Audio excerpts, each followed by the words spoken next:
മംഗൽപാടി ഗ്രാമപഞ്ചായത്തിൽ പേവിഷബാധ പ്രതിരോധ പ്രവർത്തനങ്ങൾ ഊർജിതമാക്കി ആരോഗ്യവകുപ്പ്. ഇതിന്റെ ഭാഗമായി ഉപ്പള ഗവൺമെന്റ് ഹയർ സെക്കൻഡറി സ്കൂളിൽ പ്രത്യേക ബോധവൽക്കരണ അസംബ്ലി നടത്തി. ദിസ് ന്യൂസ് സ്പോൺസർഡ് ബൈ ഗുണമേന്മയോട് കൂടിയ ഉൽപ്പന്നങ്ങൾ മിതമായ നിരക്കിൽ Sreekrishna hardwares, MG road, Kasaragod. തെരുവ് നായ്ക്കളുടെ ആക്രമണങ്ങളും ഭീഷണികളും വർദ്ധിക്കുകയും വ്യാപകമാവുകയും ചെയ്യുന്ന പ്രത്യേക പശ്ചാത്തലത്തിലാണ് മംഗൽപാടി ഗ്രാമപഞ്ചായത്തിൽ ആരോഗ്യവകുപ്പ് പേവിഷബാധ പ്രതിരോധ പ്രവർത്തനങ്ങൾ സജീവവും ഊർജിതവുമാക്കിയത്. ഇതിന്റെ ഭാഗമായി വ്യാഴാഴ്ച രാവിലെ ഉപ്പള ഗവൺമെന്റ് ഹയർ സെക്കൻഡറി സ്കൂളിൽ സംഘടിപ്പിച്ച ബോധവൽക്കരണ അസംബ്ലി പങ്കെടുത്തവർക്കെല്ലാം അറിവിന്റെ പുതിയ മുതൽക്കൂട്ടായി മാറി. വിദ്യാർത്ഥികൾക്ക് പുറമെ അധ്യാപകരും രക്ഷിതാക്കളും PTA കമ്മിറ്റി അംഗങ്ങളുമെല്ലാം പരിപാടിയിൽ പങ്കെടുത്തു.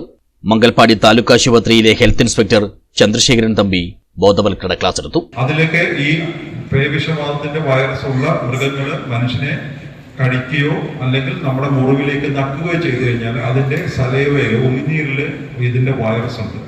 റാബീസിന്റെ ഒരു വൈറസ് നമ്മുടെ ശരീരത്തിലേക്ക് കയറി അത് സ്ലോലി നമ്മുടെ തലച്ചോറിലെ സുഷുമ്ന നാഡിയിലേക്ക് പോയി തലച്ചോറിനെ ബാധിച്ചിട്ട് എൻസെഫലൈറ്റിസ് ഉണ്ടാകും. ജൂനിയർ ഹെൽത്ത് ഇൻസ്പെക്ടർമാർ, പബ്ലിക് ഹെൽത്ത് നഴ്സുമാർ, MLSPമാർ, ആശാ വർക്കർമാർ എന്നിവരുടെ എല്ലാം കൂട്ടായ്മയിലാണ് പരിപാടി സംഘടിപ്പിച്ചത്. News bureau, Uppala.